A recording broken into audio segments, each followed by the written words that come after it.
साथीहरु अच्छा माछा बनाइ खानु पर्यो सिधा माछा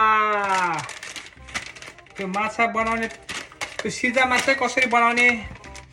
यसो सर्च गरेर हेर्छु है त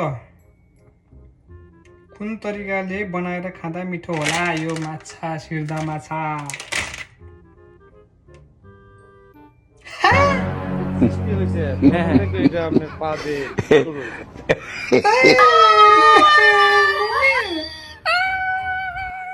মাটির মটকার ভিতরে ভরা হচ্ছে